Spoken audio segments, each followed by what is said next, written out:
Il y a les dates sont un petit peu variables sur le moment exact où Internet est devenu public, a été ouvert au public par les autorités américaines. Est-ce que c'est le moment où un certain nombre de codes ont été mis dans le domaine public? Est-ce que c'est l'ouverture du site de la Maison Blanche qui, je crois, était pour le 31 décembre 1993, ce qui veut dire que nous allons vers les 30 ans d'Internet, si on prend cette date.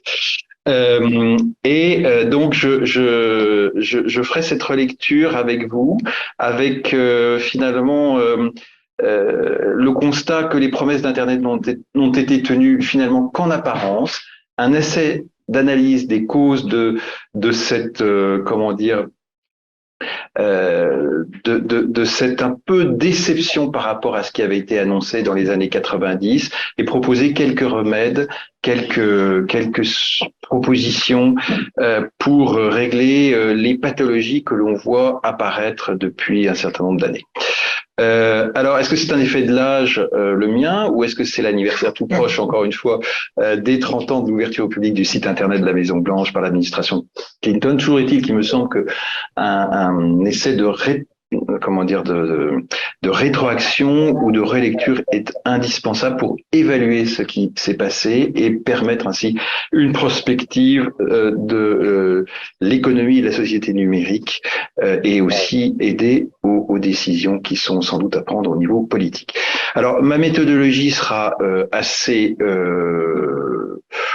comment dire, impressionniste, c'est-à-dire que je partirait de ce que on peut appeler les signaux faibles, un certain nombre de signaux faibles qui seront en fait des expériences personnelles pour tenter une catégorisation et une qualification, notamment au sens juridique du terme, des phénomènes que je présenterai, avec une approche nécessairement pluridisciplinaire. Et je me permettrai, sans être un économiste, d'avoir peut-être quelques considérations de nature économique.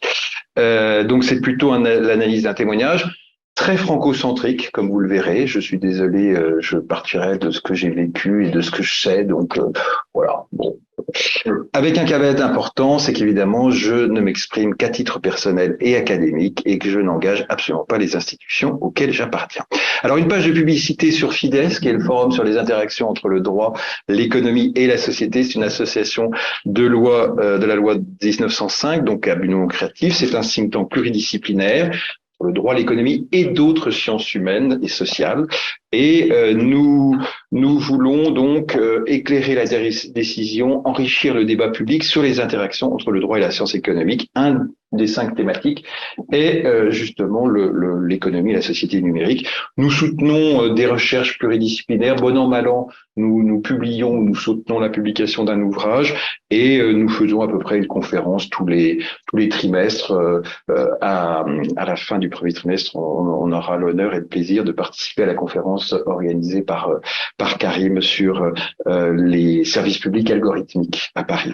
Et puis, j'organise depuis 2019, avec plus ou moins de difficultés, suivant les années et le Covid, ce que j'appelle les entretiens de Saint-Sauveur, et je ne peux pas m'empêcher de vous donner une petite image de ce que l'on peut voir du balcon de la salle de réunion. C'est le lac de Serponçon dans les Hautes-Alpes. Voilà, donc si ça vous intéresse, vous êtes les bienvenus. Alors, le premier constat que je voudrais faire, c'est que les promesses d'Internet, ou en tout cas telles qu'elles étaient présentées par ces inventeurs, ces soutiens tout au début des années 90, n'ont été tenues, me semble-t-il, qu'en apparence. Alors, quelles étaient ces promesses? Je serai très rapide parce qu'on les connaît.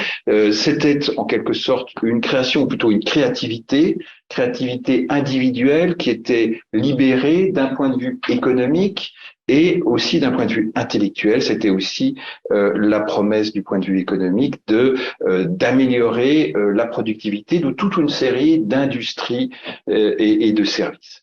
C'était aussi une promesse de démocratie. Les relations sociales devaient être en quelque sorte horizontales. L'idée sous-jacente était que le réseau et son son architecture réticulaire allait écraser les hiérarchies et permettre une délibération aussi universelle. C'était aussi une promesse de développer le savoir qui pouvait être universellement diffusé. On a beaucoup parlé, on parle toujours d'ailleurs de la Knowledge Society, hein, la société du savoir, la société de l'information. Et puis en ce qui concerne l'État et les institutions, c'était aussi la promesse de l'avènement du e-government avec des téléprocédures, des démarches plus de proximité, plus efficaces également. C'était aussi une promesse en quelque sorte de la mort de l'État, avec la conjonction d'une utopie, j'allais dire, hippie, libertarienne, californienne, et en France, un anarchisme, j'allais dire, soigneusement et solidement établi depuis 1789.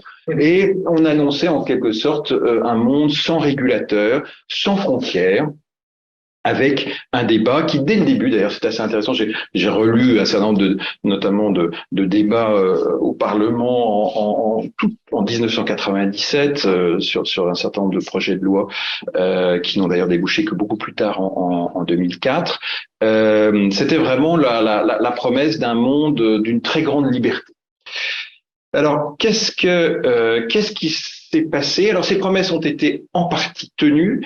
En ce qui concerne la création, la créativité, que ce soit d'un point de vue économique ou culturel, on a, me semble-t-il, l'outil a permis ce qu'on appelle aujourd'hui l'économie du partage, permis aussi l'économie circulaire, ce que j'ai aussi appelé la yard sale economy, c'est-à-dire que finalement, on a un outil qui permet aux individus de recycler, de partager dans leur communauté, mais voire au-delà, leurs biens de consommation, leurs équipements, et évidemment au niveau des entreprises permettre des gains de productivité tout à fait substantiels. Du point de vue, j'allais dire, de la dimension, et vous voyez que je traite en quelque sorte les 4 dimensions que j'ai retenues de façon un petit peu subjective et partielle, mais bon, je vous propose cette grille d'analyse. En ce qui concerne donc cette démocratie qui devait être horizontale et universelle, il est vrai que l'open data, et en France en particulier, on l'a beaucoup vu, puisque à la fois le gouvernement français, successivement, quelle que soit d'ailleurs l'appartenance politique, a beaucoup poussé à l'ouverture des gisements de données, eh bien, et d'ailleurs a reçu un prix à un moment de la part d'ONU sur ce point.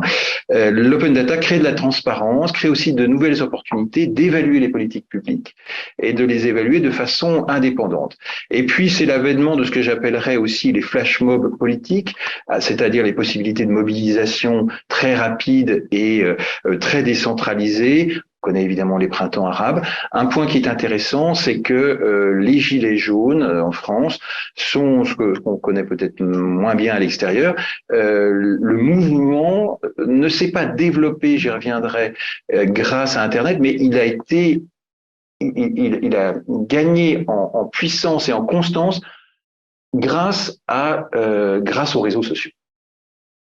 Et puis le savoir, moi j'aime beaucoup cette phrase que j'ai entendue sur France Musique plutôt, où un chef d'orchestre français qui présentait un peu ses travaux et sa classe de direction d'opéra, d'orchestre, disait avec Internet, moi je suis quand même bouleversé dans ma pratique.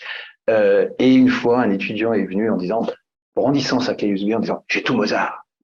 Donc c'était évidemment quelque chose qui, bah oui, tout Mozart, mais bon, mais en même temps, il avait tout Mozart. Bon, le patient devient aussi co-constructeur de sa guérison dans le milieu médical. Je crois que c'est un endroit qui est un lieu de changement aussi très important de la pratique professionnelle. Le savoir est partagé. Je trouve alors, les statistiques sont évidemment très débattues, mais je trouve tout à fait frappant que Wikipédia, d'après certaines études, ne comporte que 30% d'erreurs de plus par rapport à Britannica, à l'encyclopédie Britannica. C'est-à-dire qu'il y a cette espèce de sagesse collective, de cette expertise collective qui peut se développer. Mais beaucoup plus de contenu. Et beaucoup plus de contenu et dans beaucoup plus de langues. Et puis, un point qui me semble aussi intéressant de souligner, c'est finalement grâce à l'Internet, grâce aux réseaux sociaux, que finalement nous avons pu peut-être ne pas nous effondrer. Les sociétés modernes, postmodernes ont pu peut-être ne pas s'effondrer lors de la pandémie grâce à ce qu'on pourrait appeler la zoomisation en quelque sorte de nos sociétés, qui a des aspects négatifs, on y reviendra, mais qui a aussi quand même permis d'éviter le repli sur soi par la résilience de la relation numérique et puis de l'ubiquité finalement du sujet qui pouvait continuer à travailler chez soi. Pas si certains doctorants ici sont revenus dans leur pays d'origine, tout en continuant à travailler avec l'Université de Montréal, ce genre de choses. Pour l'État et les institutions, eh bien, c'est de l'apparition de ce qu'on a appelé à un moment une administration seamless, sans couture, c'est-à-dire que du point de vue, j'allais dire, du droit public français, les téléprocédures, les téléservices, par le principe bien connu de droit public de l'adaptabilité des services publics, ont vraiment ces techniques ont permis, ces services ont permis de donner une nouvelle dimension au principe de continuité du service public. Alors en apparence seulement, parce que il me semble que nous n'avons pas quand même collectivement, et vous allez voir que je vais exprimer quelques regrets ou remords, scrupules, nous n'avons pas nécessairement fait tout ce qu'il fallait pour protéger ces promesses. Du point de vue de la créativité ou de la création économique, bon, je ne reviens pas. On a vu apparaître des phénomènes de monopolisation, de rente de monopole, l'ubérisation des travailleurs, voire du régulateur, comme j'ai pu l'écrire. La démocratie politique, eh bien, a débouché aussi ou s'est accompagnée du développement de tout ce qu'on connaît sur les fake news, du complotisme, etc. La manipulation de l'information par les plateformes et la capacité qu'elles ont à polariser l'opinion.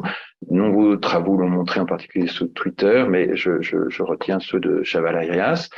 Et puis, l'apparition d'un capitalisme de surveillance auquel j'ajouterais aussi une tentation de la surveillance généralisée, à la fois par les opérateurs privés, mais aussi par la puissance publique. En ce qui concerne les contenus, eh bien, un point qui est frappant, c'est que la pornographie, qui est qui était une partie très importante au tout début d'Internet du flux de données, de contenu, est restée quelque chose de tout à fait significatif. Et s'est développé aussi un autre élément qui est l'économie de l'attention, les plateformes, j'allais dire, cherchant à capturer l'attention du public, de l'usager, afin de pouvoir premièrement prendre des données et deuxièmement lui proposer des publicités ciblées. Et on assiste, alors nous en droit des données, la protection des données à caractère personnel, on assiste à ce que l'on a appelé, ce qu'on appelle la perte de l'autonomie informationnelle, qui est un concept de droit allemand. L'usager, la personne concernée au sens du RGPD, perdant finalement non pas la propriété, parce qu'il n'y a pas de propriété au sens juridique du terme de ces données, mais la maîtrise de ces données et finalement de sa propre personnalité. Et puis le néophyte, sûr de sa connaissance qu'il a acquise sur les réseaux, devient défiant à l'égard de la connaissance. Et c'est, je crois, une des leçons du développement de toute une série de mouvements d'opinion anti-vax ou complotistes à l'occasion de la pandémie. Et pour ce qui concerne l'État et les institutions, eh bien, en fait, nous n'étions pas complètement non pas naïf, mais complètement d'accord avec la promesse de l'absence de régulateurs, puisqu'on a vu très très vite qu'il y avait en fait des régulateurs publics, mais qui s'étaient déplacés. La régulation étatique n'a pas disparu, mais s'est déplacée. C'était au début des infrastructures telles que le système des noms de domaine, les instances de normalisation technique ad hoc de l'Internet, et puis ce que j'appelle aussi le théorème de Yahoo. C'est-à-dire, si vous vous souvenez, en 2000, il y a eu cette polémique et ce procès entre le mouvement des Juifs libéraux de France et la jeunesse juive de France, qui a traîné en justice Yahoo parce que Yahoo, à l'époque, gérait un un groupe de discussion, enfin un Yahoo Group, qui vendait des objets nazis, ce qui est réprimé en France par une loi qu'on appelle la loi Guesso. Et il y avait, je reviens un peu là-dessus parce que je trouve que c'est très intéressant en termes de régulation à la fois étatique et non étatique. Et il y a eu une grande couverture du quotidien Libération où Monsieur Wang, donc le créateur de Yahoo, le titre était en gros il faut arrêter la naïveté de ces juges français. Parce que le président du tribunal de grande instance de l'époque, qui n'était quand même pas une personnalité mineure dans le monde judiciaire, avait condamné Yahoo en référé à déprogrammer ses sites. Et M. Wang expliquait en toute bonne foi que c'était totalement impossible. Et puis que s'est-il passé en fait? Alors, l'ordonnance du juge français a mis 18 mois pour obtenir l'exequatur en Californie, bon, par la procédure habituelle, Quai d'Orsay, machin, etc. Mais en l'espace de 15 jours, le site a été effectivement déprogrammé. Parce que, en parallèle, les mouvements juifs français ont argué de cette décision de justice pour actionner leurs correspondants aux États-Unis et pour demander le boycott de Yahoo. Donc, il y a eu une combinaison entre une problématique purement juridique et une problématique, j'allais dire, de communauté qui s'est développée et de mouvements d'opinion créés justement grâce à ou à cause de la diffusion d'informations sur Internet. Alors,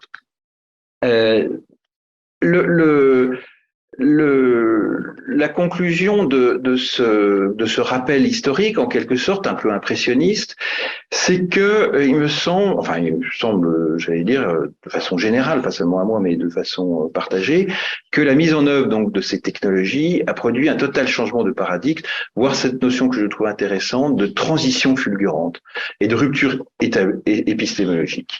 Alors, l'échec actuel peut être considéré, enfin la période actuelle peut être considérée comme un espèce de constat d'échec, justement, où l'ensemble de ces promesses initiales n'a pas été tenu et certains s'inquiètent de la perversion de la démocratie, du retour à une organisation politique féodale. Moi, je l'avais vu assez tôt sous l'angle de la dépendance des États qui sont à la fois suzerains mais dépendant en réalité de leurs grands vassaux que sont les big data et les GAFAM, avec des mécanismes d'allégeance en quelque sorte, d'allégeance du vassal, mais qui a en fait autant de pouvoir, si ce n'est plus, que son suzerain. Et donc un rapport de force qui est fondé d'ailleurs sur également la confiance et un jeu de non pas je te tiens, tu me tiens par la barbichette, mais chacun sait jusqu'où il ne faut pas aller de la limite. Et l'autre aspect de cette organisation féodale que je trouve très très marquant et qui est souligné par un auteur que m'a fait découvrir d'ailleurs Karim, Cédric Durand, c'est le fait que les internautes sont comme des serfs vis-à-vis de leur seigneur local sur les plateformes. Ils ont en fait finalement, ils bénéficient de services à titre individuel, mais parce qu'ils ont finalement mis l'ensemble de leur patrimoine en termes de données, ils l'ont accordé à cette plateforme. Et c'est finalement peu de choses, enfin toutes choses égales par ailleurs, j'allais dire, la relation qu'avaient les serfs vis-à-vis de leur seigneur. Les serfs travaillaient sur les terrains du seigneur en échange de la protection et de l'accès aux moulins, etc. Alors, quelques tentatives d'analyse des causes. Est-ce que les promesses étaient au départ fausses ? Est-ce qu'elles étaient fondées objectivement? Est-ce que nous avons été manipulés? C'est une partie de l'argumentation, donc encore une fois de Cédric Durand dans son ouvrage sur techno-féodalisme. Je pense qu'en fait tout le monde n'a pas été manipulé parce qu'encore une fois, un observateur, j'allais dire moyen comme moi, on a tout de suite identifié qu'il y avait des des lieux de régulation, et que toute ce discours très libertaire, très positif, très enthousiasmant, il faut le dire, avait ses limites. Il me semble que on peut peut-être plutôt souligner deux autres phénomènes. Premièrement, une naïveté certaine, en particulier, j'allais dire, des pouvoirs publics au sens large. Et je fais référence au débat sur la transposition de la directive e-commerce, la directive 2031, qui a eu lieu en France, qui a été très long, puisque finalement, les premiers travaux législatifs qui n'ont pas abouti ont commencé avant même la promulgation de cette directive en 1997-98, puis ensuite par une tentative par le gouvernement Jospin en 2000 et qui aboutit par le gouvernement lors d'une alternance par le gouvernement suivant du Premier ministre Raffarin en 2004. Et ça a été la loi pour la confiance dans l'économie numérique. Avec, me semble-t-il, en fait, à la fois une naïveté et des paris. Premier pari, c'est que les tuyaux devaient l'emporter sur le contenu. C'est-à-dire que tout le système, toute l'architecture juridique des communications électroniques qui a été créée à cette époque, vraiment était orientée vers l'ouverture à la concurrence des réseaux, de façon à ce que les services, d'une part les infrastructures se développent, et d'autre part que les services aussi se développent dans ces réseaux. Donc on a eu une très large ouverture à la concurrence des services de communication électronique, qui d'ailleurs ont été définis à l'époque. L'affirmation du principe du secret de la correspondance sur les réseaux électroniques et une banalisation en France de l'opérateur historique. Et avec comme deuxième élément, non pas corollaire, mais ni contrepartie, mais comme élément connexe, l'absence de responsabilité des éditeurs de sites et le refus du contrôle sur les contenus. Et ça a été non pas seulement une hypothèse, mais une affirmation très fortement marquée à l'époque, et personnellement j'en étais persuadé, c'est que si l'on voulait que les promesses de l'Internet soient tenues, il fallait que les services se développent de façon la plus granuaire possible et imaginable, et pour ça, il fallait des réseaux qui soient extrêmement performants et faciles d'accès et peu coûteux, avec évidemment des problèmes de calcul de charges d'interconnexion qui étaient un peu au détriment des opérateurs de télécommunications, mais au profit des fournisseurs de contenu, et l'absence surtout de mise en œuvre du droit de la presse, pour faire court et faire bref, aux éditeurs de contenu. Et c'était quelque chose de tout à fait à la fois débattu et conscient. Car encore une fois, l'impératif était le développement des services offerts, qui devait l'emporter d'ailleurs, y compris sur la protection de certaines valeurs constitutionnelles. Quand on relit les deux décisions du Conseil constitutionnel sur la loi sur la LCEN, la deuxième, et sur la loi sur la régulation des télécommunications, on voit que le Conseil constitutionnel a sanctionné en partie l'existence de mécanismes qu'on retrouve aujourd'hui d'ailleurs, qui étaient affirmés dans le projet de loi ou la loi adoptée par le Parlement, qui était en fait un contrôle de contenu par les opérateurs eux-mêmes. Le Conseil constitutionnel considérait que ce contrôle était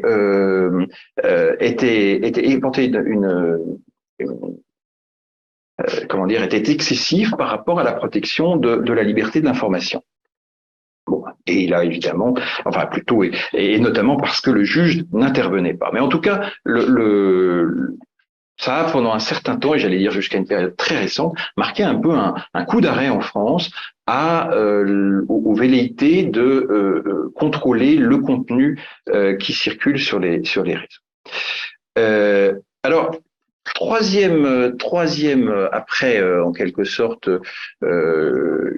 une éventuelle manipulation, ensuite une certaine naïveté. Il me semble que, comme en toute matière humaine, la nature a repris ses dos, et que le contexte de l'époque, les dynamiques créées par les réseaux ont finalement révélé un certain nombre de comportements assez classiques dans la nature humaine et dans les politiques publiques plus précisément. Premier point, sur le plan économique, eh bien, dès lors qu'on crée ce réseau, on a vu se développer les effets, j'allais dire, assez classiques en économie industrielle, des réseaux avec quelques spécificités cependant.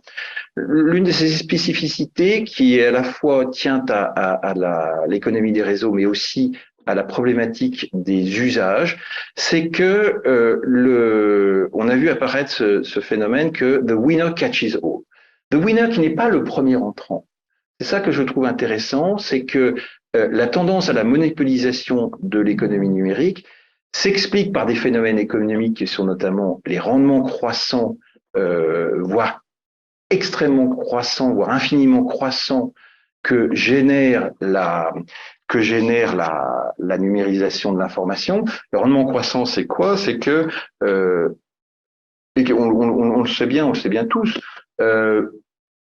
il ne vous coûte pas grand-chose d'ajouter un ami sur un réseau, sur votre Facebook, etc. Et pour Facebook, il ne coûte pas grand-chose, sous la réserve de la contrainte de capacité de ses serveurs, de rajouter quelques amis que et même ça lui rapporte.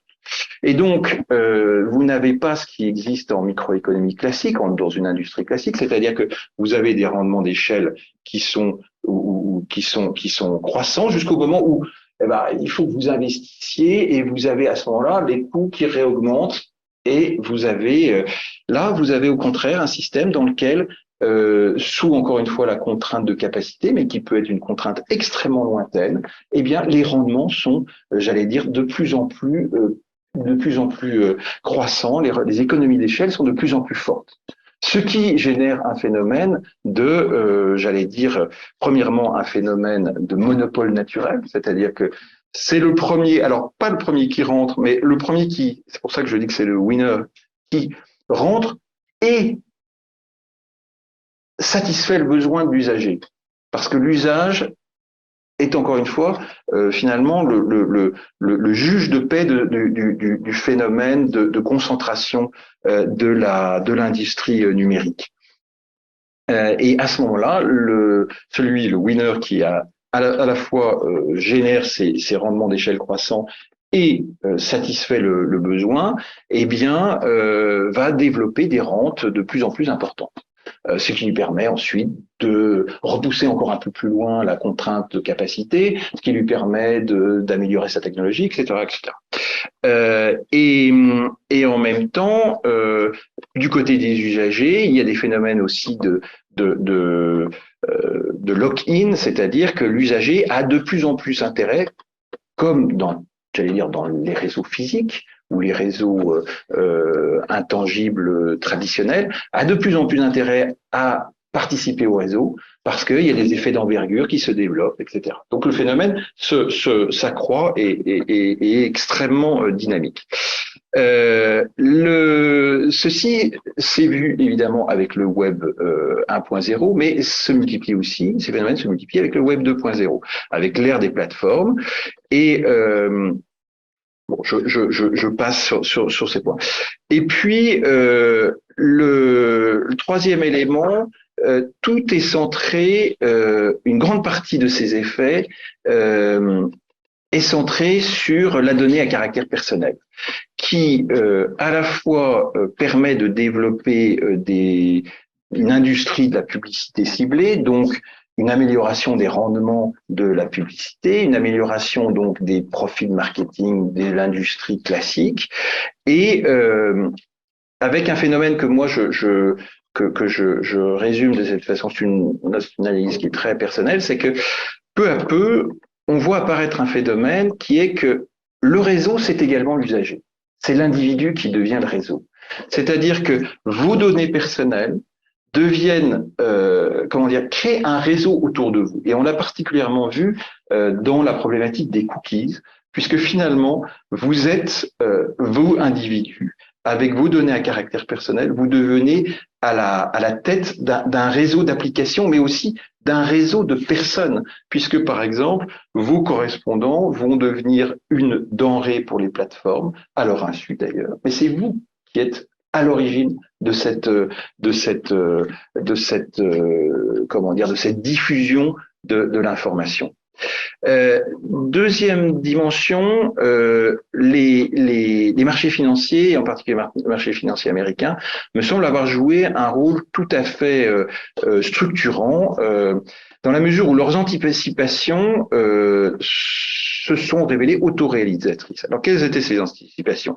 Pour caricaturer, mais de façon, comment dire, un peu cursive, l'extraordinaire capitalisation boursière, en particulier au début de la période de ces plateformes naissantes, je ne sais pas si vous vous souvenez, dans les années, tout début des années 2000, Amazon avait déjà une capitalisation boursière extrêmement importante, alors que l'entreprise ne dégageait pas un sou de bénéfice, et même était systématiquement en perte. Mais cette valorisation des actions d'Amazon ou des autres GAFAM venait ou vient, me semble-t-il, de la valorisation ex ante de la rente de monopole, dont j'ai démontré l'existence à l'instant, attendue, et qui permet alors de lever les fonds, puisque comment dire, les investisseurs financiers prévoient cette rente de monopole, donc se disent j'investis finalement avec un risque relativement faible, paradoxalement, dans ces entreprises, ce qui permet à celles-ci de lever des capitaux en masse pour un développement qui, à ce moment-là, devient rapide et massif de leur technologie et de leur marketing, et ce qui finalement consolide leur avantage compétitif. Et pour moi, une espèce d'ironie finalement de cette période, c'est que les capitalisations boursières gigantesques de ces entreprises ne sont pas vraiment le reflet d'une rationalité ou d'une efficience supérieure des marchés financiers, ou plutôt ne le sont que parce que les marchés financiers parient sur une inefficience des marchés réels, c'est-à-dire une absence de concurrence en aval dans les secteurs de réseaux et de services numériques. Alors, autre point aussi sur la nature humaine, il y a eu je trouve un élément assez intéressant dans le développement de cette période du point de vue des industriels, c'est-à-dire des personnalités qui ont développé ces entreprises. C'est une vision idéologique, voire philosophique, de cette société, comment dire, d'une société à la fois libertarienne et à la fois libertarienne et monopolistique. C'est ça qui est assez paradoxal. Et donc les mavericks, c'est-à-dire les francs-tireurs de l'Internet, sont devenus... ils étaient à la fois francs-tireurs, ils sont devenus manias, jusqu'à devenir peut-être, et on le voit dans notamment l'approche de quelqu'un comme Lina Khan, la nouvelle présidente de la FTC, des quasi robber barons comme les manias des réseaux ferroviaires ou du pétrole au début du XXe siècle, fin du XIXe, début du XXe siècle américain. Et puis, donc ça, c'est une nouveauté et une constante. La soumission finalement des politiques, j'aurais dû mettre avec un grand P, c'est-à-dire du personnel politique, de l'ancienne économie, à ce nouveau pouvoir par un mélange de capture et de fascination. Alors là, j'ai une liste d'anecdotes absolument ininterrompue. C'est tout à fait extraordinaire parce que, vous savez, en France, depuis 1990, on a eu un grand nombre d'alternances politiques. Eh bien, tous les pouvoirs ont été fascinés, un peu capturés mais fascinés, et en particulier avec ce fonctionnement que moi j'avais vu dès 98 à travers ce qui a failli se passer au Louvre et ce qui a failli se passer à l'IGN, c'est-à-dire à l'Institut géographique national. C'est-à-dire que les GAFAM, à l'époque c'était Microsoft, arrivaient en disant on va tout vous numériser, mais vous nous donnez l'exclusivité. Et je me souviens, ça c'est pour l'anecdote, parce que sur l'IGN, c'est absolument merveilleux. Et les ingénieurs topographes qui sont en France, des géographes qui sont vraiment le top du classement de Polytechnique, enfin vraiment, étaient fascinés parce qu'ils disaient ah, quelle aubaine! Quelle aubaine! Alors nous, on a vous êtes fous! Vous avez une richesse extraordinaire, vous allez accorder plutôt des licences à Michelin, je sais pas quoi, enfin, y compris à Microsoft, et vous allez gagner encore plus d'argent. C'est ce qui s'est passé d'ailleurs, mais on les a retenus par les bretelles parce que la tentation était tellement forte à court terme de se dire ah vous comprenez on n'a pas le budget il faut qu'on numérise nos fonds de carte parce que c'est vraiment important. Or c'est une activité qui est très consommatrice de moyens, de main d'œuvre, etc. Donc ça coûtait très cher, ils n'avaient pas le budget. Et finalement on a réussi à ce que d'une part ils obtiennent le budget pour numériser eux-mêmes les cartes et après octroyer des licences évidemment payantes à tous ceux qui font de la géolocalisation. Mais ce qui est drôle, c'est que, enfin ce qui est drôle, non, ce qui est un peu sinistre, c'est que par exemple quand on voit ce qui s'est passé en 2020 avec ce qu'on appelle en France le French Health Data Hub, qui est la création d'un entrepôt gigantesque des données de santé qui va centraliser toutes les données, enfin qui est en train de centraliser toutes les données de santé de tous les Français. Donc c'est un projet absolument considérable et qui génère à la fois, enfin qui va générer, qui est censé générer des économies d'échelle au niveau de la production de soins et en même temps, et ça c'est très clair maintenant, on le voit très nettement, qui génère des capacités de recherche absolument extraordinaires. Et pour aller vite, pour satisfaire à l'impératif court-termiste finalement de l'homme politique, qu'est-ce qui s'est passé? Le gouvernement a octroyé, sans appel d'offres d'ailleurs, le dispositif à Microsoft. Là-dessus est tombé l'arrêt Schrems de la Cour de justice qui interdit les transferts de données aux États-Unis. Et bref, à la fois le poteau rose et le système, c'est grippé.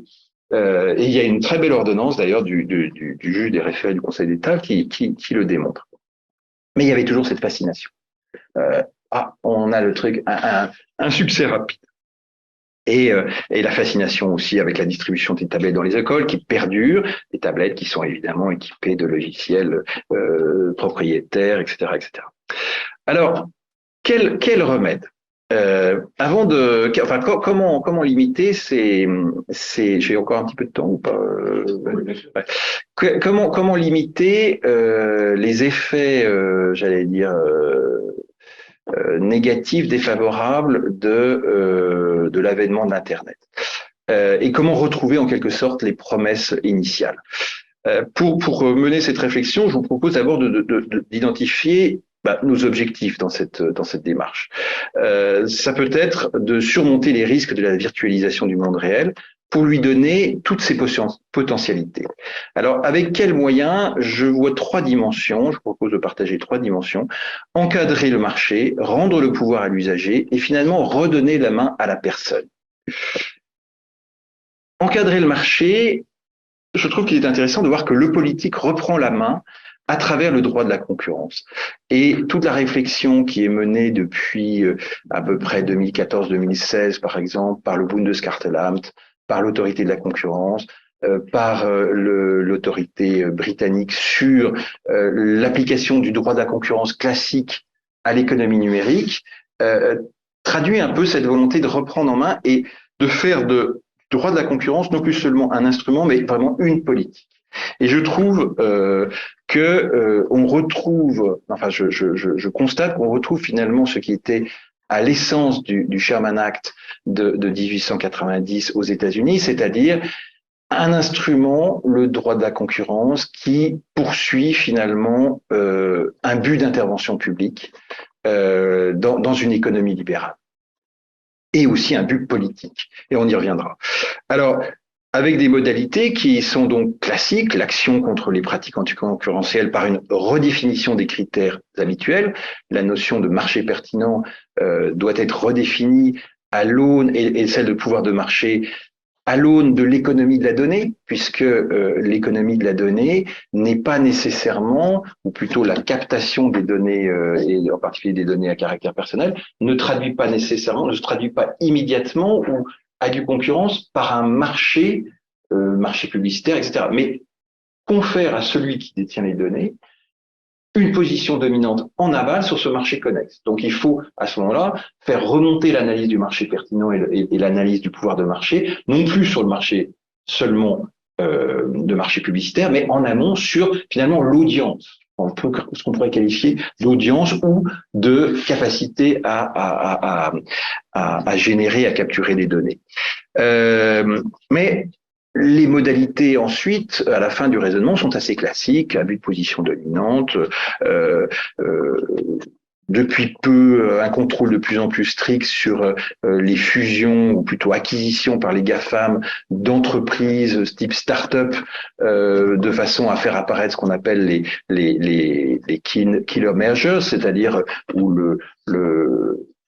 la grande entreprise va acheter une petite start-up avant que celle-ci ne trouve l'usage qui, encore une fois, va lui permettre peut-être de développer des économies d'échelle, etc., et devenir un concurrent sérieux.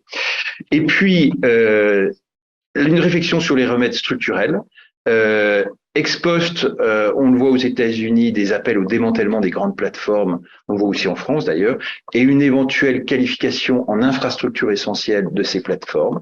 Et puis, une démarche de régulation ex ante à travers le Digital Market Act de l'Union européenne, qui prévoit une régulation asymétrique de certaines plateformes qualifiées de structurantes ou qualifiées de gatekeepers. Je ne peux pas m'empêcher d'ailleurs de trouver dans le Digital Market Act des grandes similitudes avec le paquet de directives des années 97 en matière de télécommunications. C'était finalement la même idée d'instaurer une asymétrie de la régulation aux dépens, entre guillemets, des opérateurs les plus structurants et les plus dominants du marché. Alors, autre remède, est-ce que la politique qui est notamment suivie en France, de sorte de start-up nation, est quelque chose qui est efficace? Moi, je considère au contraire qu'il y a un peu un mythe de la licorne, c'est-à-dire que l'idée en France des pouvoirs publics, c'est de soutenir des start-up de façon à ce que dans l'ensemble, dans le tas, en quelque sorte, ils surnagent quelques concurrents européens des GAFA. Mais moi, je pense que ça n'est pas complètement cohérent avec, encore une fois, ce qui fonde le pouvoir de marché de ces grandes plateformes, qui est non seulement les économies d'échelle par la numérisation, mais aussi le fait de rencontrer, encore une fois, l'usage. C'est-à-dire que s'il s'agit des startups à la fois innovantes et qui satisfont de nouveaux usages, ça ne marchera que si on connaît ce que seront les futurs nouveaux usages, ce qui par définition est extrêmement compliqué, voire une roulette russe. En revanche, on voit apparaître aussi une autre approche de régulation, qui est ce que j'appellerais regulation at entry, qui se voit à travers le futur règlement sur l'intelligence artificielle, qui est de prévoir en quelque sorte des autorisations de mise sur le marché pour certains, en fonction de la gravité des effets de ces dispositifs d'intelligence artificielle. Et c'est assez intéressant parce que pourquoi est-ce que j'utilise le terme d'autorisation de mise sur le marché? C'est le concept qui est utilisé en droit de la santé en France pour la mise sur le marché des médicaments et des nouvelles molécules pour les médicaments. Alors, deuxième dimension possible, rendre le pouvoir à l'usager, lui donner en quelque sorte du empowerment, en français dans le texte, sous plusieurs dimensions. La première dimension, c'est pour répondre à ce slogan qu'on connaît bien, quand c'est gratuit, c'est que tu es le produit, et c'est donc la régulation de la protection des données, qui a à la fois une action directe, la sanction des opérateurs qui ne respectent pas non seulement le RGPD dans les droits et garanties qu'il donne aux usagers, aux personnes concernées, comme on dit dans le jargon, mais aussi souvent pour des violations de la sécurité de ces données. Donc il y a une action directe, mais il y a aussi une action indirecte, c'est que cette régulation, qu'elle soit ex post par des sanctions ou ex ante par une réglementation, a pour effet, pour être franc, n'a pas pour but, mais a pour effet de faire monter le coût des données pour les plateformes. Avec comme corollaire, c'est vrai un corollaire qui risque de n'être pas très agréable pour l'usager, c'est le corollaire de commercialisation des services de ces plateformes bref, la tarification de services qui jusqu'à présent étaient gratuits. En France, on a eu la CNIL a eu un grand débat avec notamment sa collègue espagnole pour savoir si on admettait ou non ce qu'on appelle le cookie wall, c'est-à-dire que nous, notre position était de dire si la personne refuse les cookies, elle ne doit pas avoir d'effet défavorable, et notamment le prestataire de service de l'information ne doit pas faire payer à ce moment-là les données. Et l'autorité espagnole était au contraire d'un autre point de vue, disant non, si l'usager ne donne pas ses données, il faut quand même que l'opérateur puisse rentrer dans ses frais, et donc il est normal, ça n'est pas contraire au RGPD, à ce moment-là, que l'opérateur fasse payer l'accès à son service. Bon, finalement, au niveau européen, c'est la thèse espagnole qui a gagné. Mais ce qui est intéressant, c'est que donc on voit bien l'arbitrage. Je donne mes données gratuitement, ou alors je dépense quelques euros. Et notamment, c'est particulièrement prégnant dans l'accès aux médias en ligne, aux services de presse en ligne. Mais ce qui est intéressant, c'est que cette régulation sur les cookies, elle a eu un effet tout à fait sensible. Et depuis que nous avons sorti notre recommandation sur les cookies, donc qui date du milieu de l'année 2020, on a les chiffres pour 2021, pas encore pour 2022. On a vu que 25% des usagers, des internautes, refusaient de donner leurs cookies. C'est-à-dire qu'on a quand même un quart des usagers qui ne rentrent pas dans ce système. Donc c'est un effet sensible non négligeable. Alors, la lutte aussi contre les contenus illégaux. Je ne reviens pas sur le risque non théorique d'une police des mœurs numériques. Beaucoup d'articles le prévoient. Il y a cette anecdote sur le fameux tableau de Courbet, l'origine du monde, qui a été interdit sur les réseaux sociaux, notamment Facebook. Mais il me semble que une voie à poursuivre, ou en tout cas à essayer, est finalement d'établir une part de responsabilité des intermédiaires de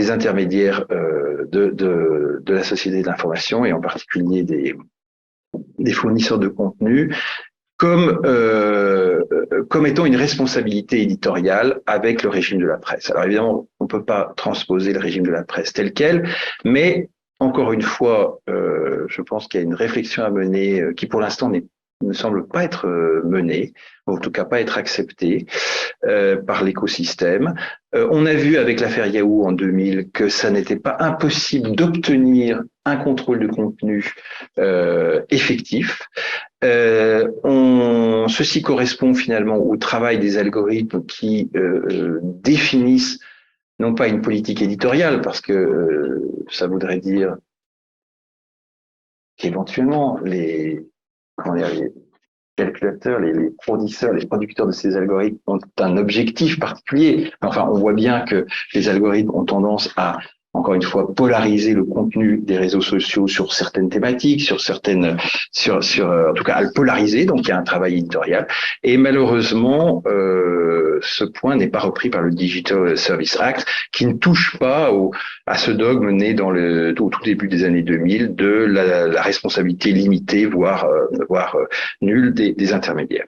Et puis, dernier élément, pour reprendre le proverbe, quand c'est fou, c'est qu'il y a un loup, tout ce travail de régulation par la transparence en ce qui concerne les algorithmes, avec le principe en quelque sorte d'explicabilité, de compréhension, de test également des algorithmes. Et puis pour terminer, je pense qu'il faut non seulement redonner le pouvoir à l'individu, à la personne concernée, mais il faut donner aussi la main à la personne. Et je reviendrai sur cette notion de personne. Collectivement, d'abord, remettre de la délibération démocratique dans ces débats qui, trop souvent, sont considérés comme soit des débats économiques, soit des débats technologiques, soit des débats économiques et technologiques, mais finalement assez peu des débats de société. Il faut et ce débat, il ne doit pas être seulement un débat parlementaire. Moi, je suis quand même frappé de voir combien le Parlement en France peut être lui aussi, comme l'exécutif, pris par cette volonté d'avoir des réponses très rapides, immédiates à des pathologies. On l'a vu sur les contenus avec la loi Avia, qui est quand même, je sais pas si je vous conseille d'aller regarder, lire la décision du Conseil constitutionnel qui sanctionne la loi dite Avia. C'est quand même ou plutôt d'aller voir sur Légifrance le texte qui en reste, parce que c'est un projet de loi qui a été entièrement sanctionné par le Conseil constitutionnel, à l'exception d'un article qui prévoit que le gouvernement remet un rapport au Parlement tous les 5 ans. Donc vraiment, on voit qu'à ce moment-là, le Parlement a réagi de façon purement, j'allais dire, presque émotionnelle, et s'est fait, comment dire, balayer, et du coup comment dire, la problématique a été comment dire, a été affaiblie en quelque sorte de la réflexion sur les contenus. En sens inverse, on voit là depuis plusieurs mois la fascination des parlementaires pour les questions de surveillance à l'occasion des JO. Bon, ce matin, enfin plutôt cette nuit, je sais plus parce qu'il y a un décalage horaire plutôt, on avait une séance à la CNIL pour donner un avis sur la loi JO qui, parce que c'est les JO, parce qu'on est en 2022 et que les JO c'est en 2024, prévoit toute une série de mécanismes notamment de surveillance, caméras augmentées, etc., etc. Donc, cette délibération démocratique, elle ne doit pas seulement être au sein du Parlement, elle doit être véritablement au sein de la population à travers des consultations très larges. Et à cet égard, je ne peux pas m'empêcher d'avoir une petite tristesse de voir que la proposition qu'on avait faite à la CNIL d'un débat sur la reconnaissance faciale, d'un grand débat public, est restée lettre morte. Alors heureusement, sur la reconnaissance faciale, je fais un petit, comment dire, une petite aparté sur la reconnaissance faciale parce que ça me paraît être un dispositif extrêmement dangereux pour les libertés individuelles. Mais sur la reconnaissance faciale, on a un certain nombre maintenant de textes de niveau international qui montrent bien les dangers de ces dispositifs. La problématique aussi de la protection des enfants et de la lutte contre la pornographie en ligne est une problématique qui est très riche, en particulier parce qu'elle nous donne à nous, Européens de l'Union européenne, la possibilité, l'opportunité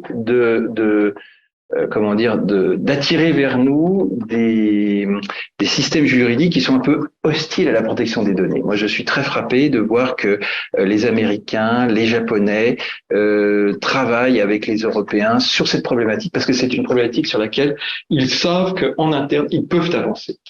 Il y a une sensibilité des opinions publiques et donc c'est une avancée alors qui est un peu guingois en quelque sorte où on passe d'abord par des problématiques liées aux mineurs, la protection des mineurs, etc.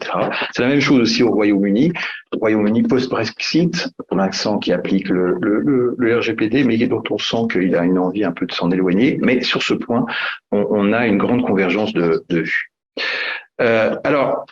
Le but ultime de cette régulation ou de cette possibilité de redonner la main à la personne, c'est d'éviter finalement deux modèles de société qui d'ailleurs peuvent être connexes. Le premier modèle, c'est ce que j'appelle le grand évitement. C'est-à-dire que le droit d'une part, le droit moderne d'une part, les technologies d'autre part, facilitent un phénomène qui est de plus en plus prégnant, qui est finalement la possibilité pour chaque individu, pour chaque personne, d'éviter le face-à-face avec ses congénères. Finalement, et je pars d'une réflexion qui est sur l'évolution de la fonction du droit dans les sociétés modernes. Initialement, à l'époque des Lumières, le droit libérait la société et le citoyen du joug de l'arbitraire politique. Au XIXe siècle, il s'agissait notamment d'élargir le marché, d'élargir les interactions entre les personnes. Et moi, je suis très frappé de voir que le droit, et certains disent finalement, qu'est-ce que c'est que le droit si ce n'est une sorte d'algorithme, ou qu'est-ce que c'est qu'un algorithme si ce n'est un code. Je pense aux travaux assez déconcertants d'un chercheur d'IBM qui s'appelle Arnaud Millon. Qui parle de gouvernementalité numérique. Toutes ces techniques juridiques et ces technologies ont comme effet de diminuer le face-à-face entre les individus, face-à-face qui devient d'ailleurs de plus en plus compliqué puisqu'on a maintenant une immensité de contacts. S'il fallait négocier, discuter avec tous les gens qui sont nos amis sur Facebook, ça serait totalement impossible. Donc en fait, on a une distanciation alors même que notre réseau s'étend, ou j'allais dire parce que notre réseau s'étend, la distanciation de la relation interpersonnelle est de plus en plus prégnante. Donc or ça a des effets, me semble-t-il, extrêmement délétères sur le comportement individuel d'une part, qui a tendance à se replier, et le comportement social, qui du coup peut fonctionner de façon moutonnière ou de façon atomisée. Alternativement, en fonction justement des mécanismes d'orientation de l'information. Éviter aussi ce que le philosophe Zygmunt Bauman appelle la société moderne liquide, c'est-à-dire une société dans laquelle le mouvement, en quelque sorte, devient l'essence même de la vie. C'est-à-dire passer d'une réalité, d'une consommation, d'un état même à l'autre le plus vite possible, avec des discriminations énormes entre ceux qui le peuvent et puis ceux qui sont au contraire coincés sur leur territoire, dans leur etc. Et pour ça, il me semble que il y a une réflexion qui est extrêmement éclairante, me semble-t-il, c'est de revenir à ce que le philosophe Emmanuel Mounier appelait la personne. C'est-à-dire que il opposait, c'est très intéressant de voir que avant la Seconde Guerre mondiale, dans ses premiers écrits, et puis surtout en 1949 dans son traité sur le personnalisme, il oppose la personne à l'individu. L'individu, j'ai eu quelques pages si ça vous intéresse dans les questions que je pourrais vous lire, c'est écrit en plus d'une façon extraordinaire. Contre l'atomisation des individus, il fait appel à la personne qui est nécessairement reliée à ses semblables, donc horizontalement, reliée à des valeurs, qui peuvent être des valeurs. Mounier était un philosophe chrétien, mais Esprit, la revue qu'il a créée, était une revue dans laquelle il y avait des athées, il y avait des communistes, c'était une revue totalement ouverte, et donc reliée à des valeurs qui peuvent être des valeurs transcendantales, et qui peuvent être des valeurs laïques. Moi, je suis très frappé de voir que